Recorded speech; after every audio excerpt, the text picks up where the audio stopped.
Hello दोस्तों। तो कैसे हैं आप लोग? आई होप अच्छे होंगे और अच्छे ही रहना। तो स्वागत है आपका हमारे चैनल स्टडी विद प्रेम में। तो आज की इस वीडियो में हम पढ़ने वाले हैं क्लास 12th हिस्ट्री का चैप्टर नंबर 1 हड़प्पा सभ्यता के बारे में, जिसका हम पढ़ेंगे पार्ट 3। इससे पहले मैंने पार्ट 1 और पार्ट 2 की वीडियो बना दी है, तो उसका लिंक मैं आपको डिस्क्रिप्शन में दे दूंगा, तो आप उसे वहाँ से जाकर देख सकते हैं। तो चलिए शुरू करते हैं आज की इस वीडियो को। तो आज का हमारा पहला टॉपिक है शिल्प उत्पादन के विषय में जानकारी। तो आज हम पढ़ेंगे हड़प्पा सभ्यता में शिल्प उत्पादन के बारे में।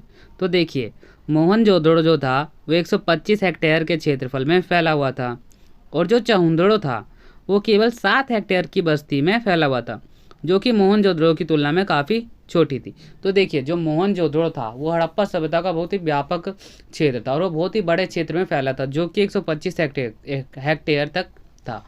और जो वहीं चहुंदड़ो था वो काफ़ी छोटी बस्ती थी, जो केवल 7 हेक्टेयर तक की बस्ती में ही फैली हुई थी।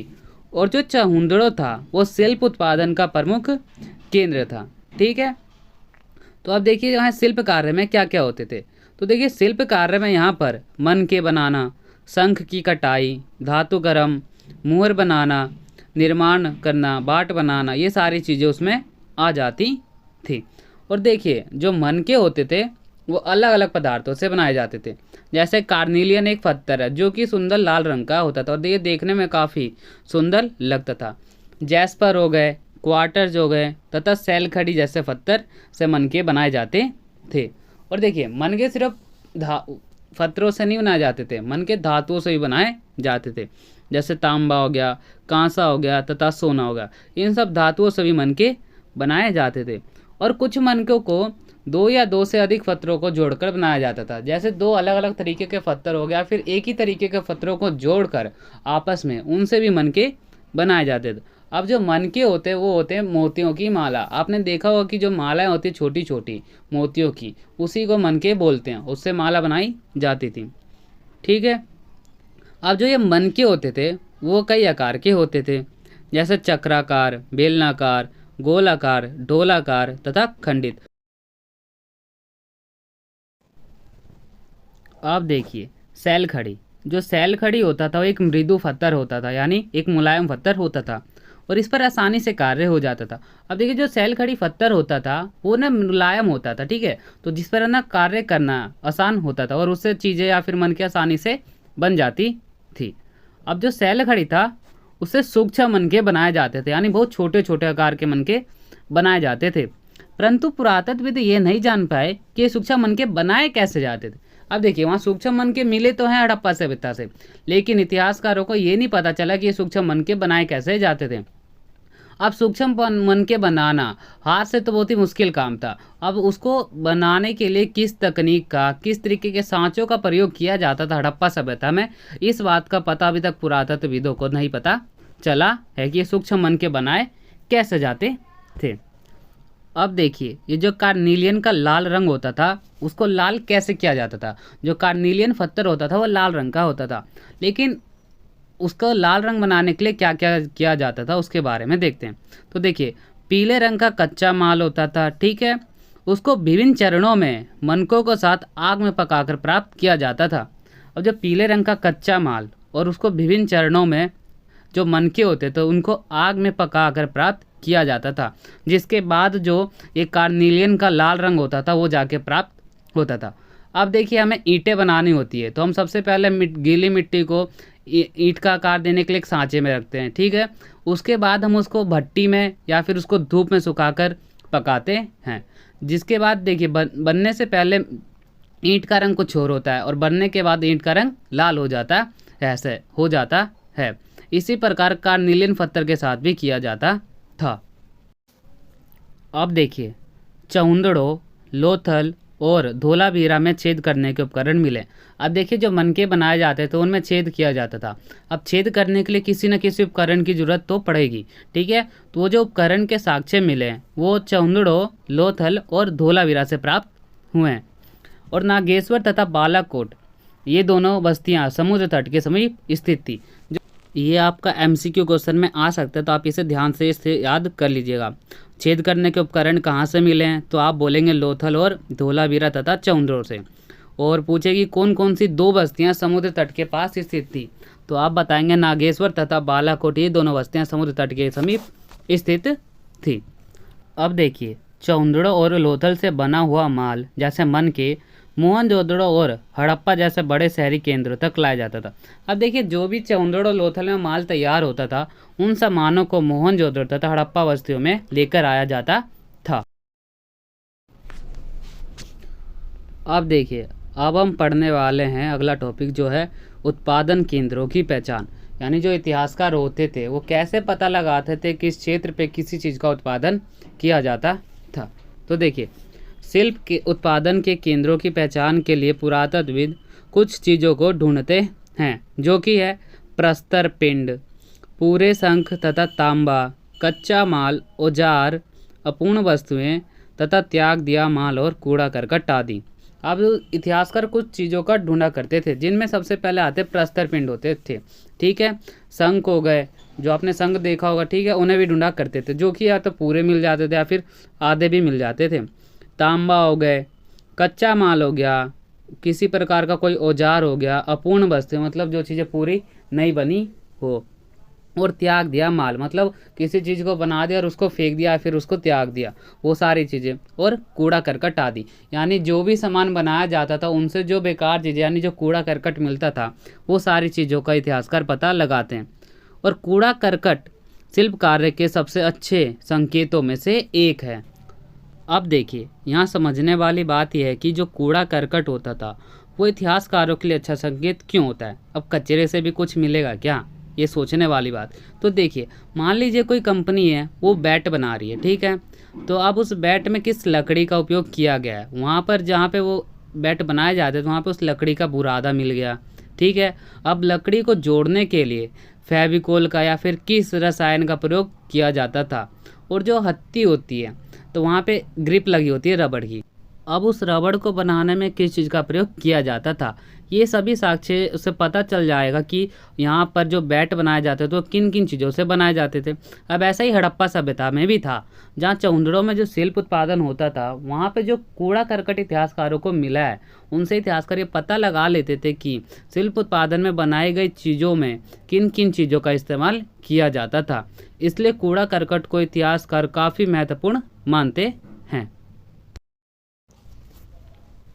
अब देखिए, माल प्राप्त करने संबंधी नीतियाँ कौन कौन सी थी, यानी हड़प्पा सभ्यता के लोग माल को कैसे प्राप्त किया करते थे।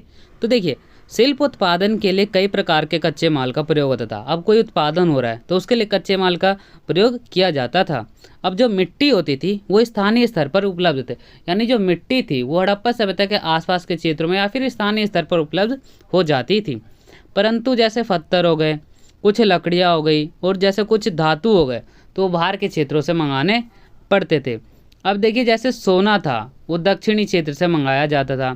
अब देखिए, हड़प्पा सभ्यता से मिट्टी के बने बैलगाड़ी के खिलौने मिले।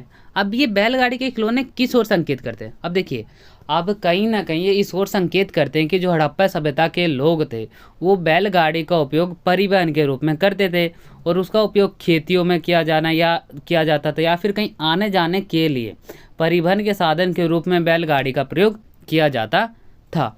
अब देखिए, जो सिंधु घाटी सभ्यता थी वो सिंधु नदी के आसपास बसी हुई सभ्यता थी, यानी जो नदियाँ थी उनका भी तो प्रयोग किसी न किसी मार्ग द्वारा किया जाता था, सामान को ले जाने के लिए या फिर आने के लिए, तो वहाँ पे नदियों का प्रयोग भी किया जाता था। और इसके साक्ष्य हमें मिलते भी हैं, और हमें जहाज़ों की मोहरें भी मिलती हैं।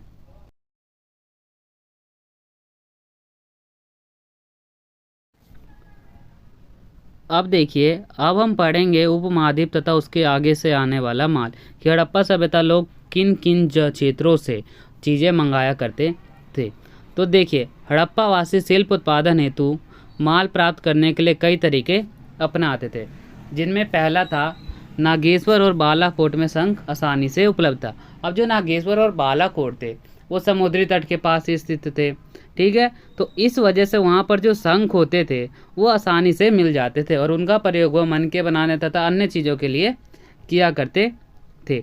और ये नागेश्वर तथा बालाकोट में बस्तियाँ भी स्थापित कर दी गई थी। अब देखिए कुछ अन्य पुरा स्थल भी जिनसे हड़प्पा वासी कुछ ना कुछ मंगाते थे।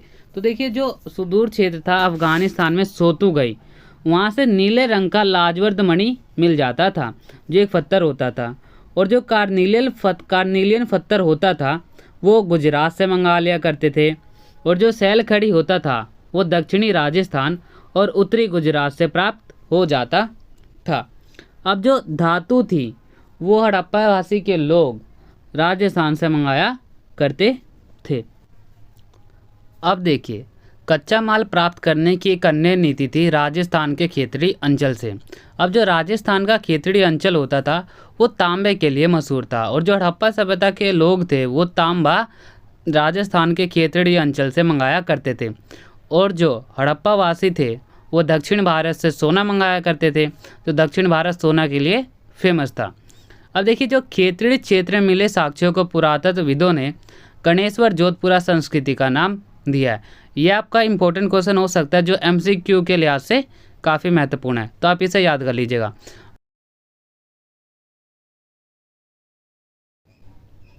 देखिए अब हम पढ़ने वाले हैं सुदूर क्षेत्रों से संपर्क, यानी हड़प्पा सभ्यता के संपर्क कहाँ कहाँ थे। तो देखिए जो तांबा था वो अरब प्रायद्वीप के दक्षिण पश्चिम छोर ओमान से भी लाया जाता था। जो एक अरब का देश था ओमान, तांबे को वहाँ से भी लाया जाता था। अभी हमने पढ़ा था कि जो तांबा होता था वो राजस्थान के खेतड़ी अंचल से मंगाया जाता था, लेकिन हाल फिलहाल में हुई हड़प्पा सभ्यता की खोजों में ये भी पता चला है कि जो तांबा होता था वो ओमान से भी लाया जाता था। ओमानी तांबे तथा हड़प्पाई पुरा वस्तुओं में निकल के अंश मिले। अब जो ओमानी तांबा होता था और जो हड़प्पा की पुरा वस्तुएं मिली है उसमें निकल के अंश मिले हैं। अब ये निकल एक प्रकार का रासायनिक पदार्थ होता है या एक प्रकार का एक केमिकल होता है, ठीक है। अब देखिए हड़प्पा सभ्यता से एक हड़प्पाई मर्तबान मिला है जो एक विशेष पात्र होता था जिसके ऊपर काली मिट्टी की एक मोटी परत चढ़ाई जाती थी। अब इसके ऊपर काली मिट्टी की मोटी परत इसलिए चढ़ाई जाती थी ताकि इसमें रखे जाने वाले तरल पदार्थ का रिसाव को रोक सके, यानी जो तरल पदार्थ होता था ये बाहर ना निकल सके। परंतु इतिहासकारों को अभी तक ये पता नहीं चला है कि इसके अंदर रखा क्या जाता था, ठीक है। अब देखिए मेसोपोटामिया के लेख में मगान शब्द का प्रयोग ओमान के लिए होता था। अब जो हमें मेसोपोटामिया के जो हमें लेख मिले हैं उसके अंतर्गत एक मगान शब्द का इस्तेमाल किया गया है जो कि ओमान के लिए होता था।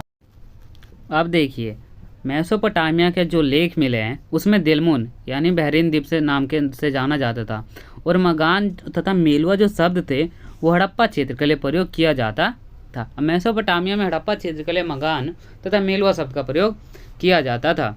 अब देखिए मेलुआ से प्राप्त चीज़ों में कार्नेलियन हो गया, तांबा हो गया, सोना होगा तथा लकड़ियाँ मिली हैं। मेसोपोटामियाई मिथक तुम्हारा पक्षी हाजा पक्षी हो उसकी आवाज़ राजप्रसाद में सुनाई दे। अब मेसोपोटामिया में एक मिथक था, ठीक है, जो था तुम्हारा पक्षी एक हाजा पक्षी हो, ठीक है, और उसकी आवाज़ राजप्रसाद यानी पूरे राज्य में सुनाई दे। अब पुरातत्वविदों का मानना है कि यह जो हाजा पक्षी था वो मोर था, ठीक है। अभी आपका MCQ क्वेश्चन बन सकता है कि पूछा जा सकता है आपसे कि हाजा पक्षी कौन था, तो आप बताएंगे हाजा पक्षी मोर था। और एक और इम्पोर्टेंट क्वेश्चन बन सकता है MCQ के लिए जो है नाविकों का देश किसे कहा जाता था, तो आप बोलेंगे मेलुआ को नाविकों का देश कहा जाता था।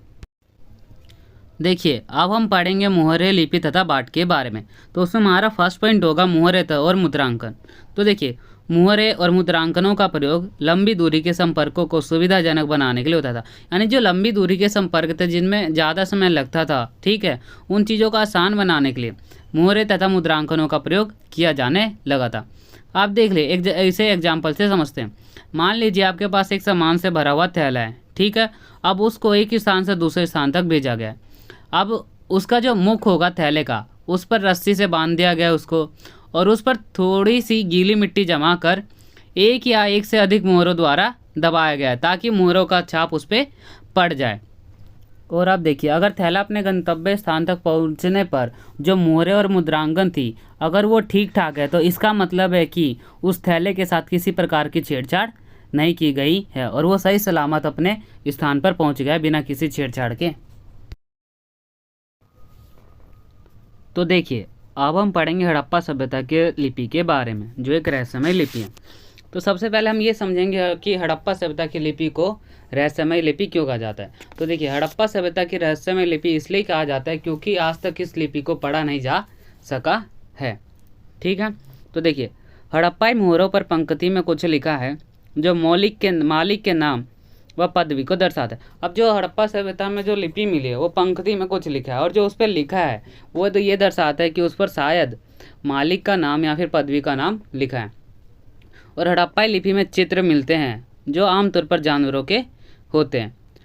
और जो हड़प्पा सभ्यता की जो सबसे लंबे अभिलेख में लगभग 26 चिन्ह पाए गए हैं, और जो सबसे लंबा अभिलेख मिला है उसमें 26 चिन्ह पाए गए हैं। अब देखिए, हड़प्पाई लिपि एक अपठनीय लिपि है, मतलब हड़प्पा सभ्यता की लिपि को आज तक पढ़ा नहीं जा सका है। अब देखिए, हड़प्पा सभ्यता की लिपि में चिन्हों की संख्या लगभग 375 से 400 के बीच पाई गई है। ठीक है, 375 से लेकर 400 तक चिन्ह पाए गए हैं। और जो हड़प्पा सभ्यता की लिपि है वो दाईं से बाईं ओर लिखी जाती थी, क्योंकि दाईं तरफ चौड़ा अंतराल पाया गया और वो बाईं तरफ आते आते कम होता गया है, जैसे उर्दू में लिखा जाता है दाईं से बाईं ओर। तो अब हम पढ़ेंगे बाट के बारे में। बाट क्या होते थे? तो देखिए, बाट होते थे चट नामक पत्थर से बनाए जाते थे, और ये किसी भी तरह के निशान से रहित घनाकार होते थे। अब जो बाट होते थे, आपने देखे होंगे सब्जी वाले के पास जो गोल गोल से तोलने के लिए होते हैं 1 kg, वो एक तरीके के बाट हैं।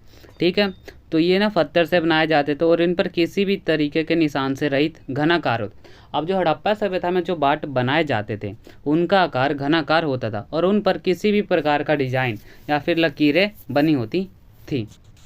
और देखिए, जो छोटे बाट होते थे उसका प्रयोग आभूषणों और मानकों को तोलने के लिए किया जाता है, यानी छोटे बाटों का प्रयोग वस्तुओं को तोलने के लिए किया जाता था जिनमें आभूषण तथा मानके वाली चीज़ें हो जाती थी।